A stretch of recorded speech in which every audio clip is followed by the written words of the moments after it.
Hello guys, welcome back to another videos Anfal pro. അപ്പം നമ്മളെന്താണെന്ന് വെച്ചാൽ എങ്ങനെയാണ് ഒരു ഗിൽഡ് തുടങ്ങാം എന്നാണ്. അപ്പോൾ നിങ്ങൾക്ക് മുകളിൽ തന്നെ ഇത് മനസ്സിലായി ഉണ്ടാവും എങ്ങനെയാണ് ഒരു ഗിൽഡ് തുടങ്ങാമെന്ന്. അപ്പോൾ ഞാൻ ടീമിനോട് പറഞ്ഞ എൻ്റെ സബ്സ്ക്രൈബേഴ്സിനെ ഗിൽഡ് ഞാൻ തുടങ്ങും. പക്ഷേ എന്നോട് കമൻറ്റിൽ കുറേ ആൾക്കാർ ചോദിച്ചിരുന്നു, അപ്പോൾ അതുകൊണ്ടാണ്. അപ്പോൾ നിങ്ങൾ ഈ ഗിൽഡിൻ്റെ സാധനം നോക്കിയിട്ട് നിങ്ങളുടെ ലെവലും ഒക്കെ അടിച്ചു കൊടുക്കണം. എൻ്റെ ലെവലിൽ ഇതാണ്, ഈ ഇതിത്താണ് അടിച്ചെടുത്തത്. പിന്നെ BR CS നിങ്ങൾ ഏത് റാങ്ക് അതിന് ഹീറോയ്ക്ക് അടിച്ചിട്ടുണ്ട്. പിന്നെ നമ്മുടെ പേരാണ് നമ്മളവിടെ അടിച്ചു കൊടുക്കേണ്ടത്. അതിൽ ഞാൻ ടീം ബോയ്സ് എന്നൊക്കെ ഇടാമെന്ന് വിചാരിച്ച്, പിന്നെ ഫസ്റ്റ് ഞാൻ ടീം ബോയ്സ് എന്നൊക്കെ ഇടാമെന്ന് വിചാരിച്ച് നോക്കണ്ടോ. ടീം ബോയ്സ്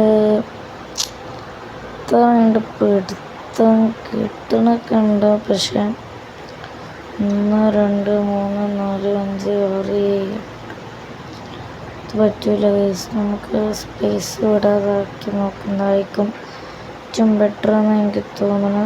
നമുക്ക് സ്വീന്ന് ഇട്ട് നോക്കാം. ടീം ബോയ്സ് സ്വീ.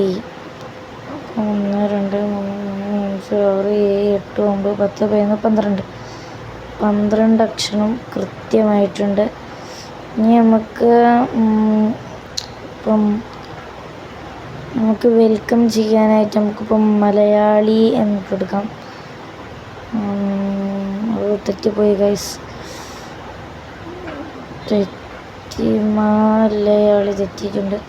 അയ്യാണ് ഇട്ട് കൊടുക്കേണ്ടത്. ഓക്കെ, മലയാളി നമ്മൾ ഇട്ട് കൊടുത്ത് നമ്മൾ സ്റ്റേറ്റ് ഇട്ട് കൊടുക്കണം. നമ്മൾ ഇന്ത്യ കൊടുത്ത ഡിവിഷന് നമ്മൾ ഏതാണോ, ഞാൻ കേരള എന്ന് പറഞ്ഞതാണ്, നമ്മൾ കേരള ഇട്ട് കൊടുക്കാം. പിന്നെ ഞാൻ മലപ്പുറം എന്ന് പറഞ്ഞ ഇതിലാണ്. മലപ്പുറം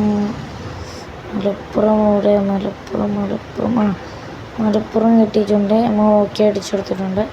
ഇനി നമുക്ക് വേഗം തന്നെ ഈ 5000 നോക്കി കൊടുക്കാം. അപ്പോൾ നമ്മൾ ഗിൽഡ് റെഡി ആയിട്ടുണ്ട്. ഇത്രയേ ഉള്ളൂ പണി. ഇപ്പോൾ വീഡിയോ ആദ്യമായിട്ടാണെങ്കിൽ സബ്സ്ക്രൈബ് ചെയ്യുക, ലൈക്ക് ചെയ്യുക, ഷെയർ ചെയ്യുക. അപ്പോൾ ഇത്രയേ ഉള്ളൂ വീഡിയോ. നമുക്ക് ടീമിനെ ഇൻവൈറ്റ് ചെയ്യണമെങ്കിൽ ഇൻവൈറ്റൊക്കെ ചെയ്ത് കൊടുത്താൽ മതി. അപ്പോൾ ഇത്രയേ ഉള്ളൂ വീഡിയോ. പിന്നെ എങ്ങനെയാണ് നിങ്ങൾ എങ്ങനെ ടീമിനൊക്കെ ഇൻവൈറ്റ് ചെയ്യാം എന്നായിരിക്കും നിങ്ങൾ വിചാരിച്ചിട്ടുണ്ടാവുക. ടീമിനെ ഇൻവൈറ്റ് ചെയ്യാൻ കുറച്ച് പ്രയാസമൊക്കെ ഉണ്ടാവും. ഈ ടീമിനെ ഇൻവൈറ്റ് ചെയ്യണമെന്നുണ്ടെങ്കിൽ നിങ്ങൾക്കിപ്പം ഇവിടെ കാണാൻ പറ്റും, ഇതിൽ എത്ര ആൾക്കാരാണോ ഉള്ളതെന്നൊക്കെ നിങ്ങൾക്ക് കാണാൻ പറ്റും. ഇപ്പോൾ ഞാൻ ഗിൽഡ് തുടങ്ങിയപ്പോൾ തന്നെ ഒറ്റൊരാളായി കണ്ടാണല്ലോ എനിക്ക് കാണാൻ പറ്റിയിട്ടുള്ളത്. അപ്പോൾ ഈ ഓവനെ പോയി നിങ്ങൾക്ക് പ്ലസ് കാണാൻ പറ്റുന്നില്ലേ, അപ്പുറത്തെ പ്ലസ് നെക്കി കൊടുത്താൽ നിങ്ങൾക്ക് കാണാൻ സാധിക്കുന്നതാണ്. അപ്പോൾ ഇന്നത്തെ വീഡിയോ ഇത്രയേ ഉള്ളൂ. അപ്പോൾ അടുത്ത വീഡിയോ ആയിട്ട് കാണാം. അപ്പോൾ എല്ലാം സബ്സ്ക്രൈബ് ചെയ്യുക, ലൈക്ക് ചെയ്യുക, ഷെയർ ചെയ്യുക. അപ്പോൾ അതൊരു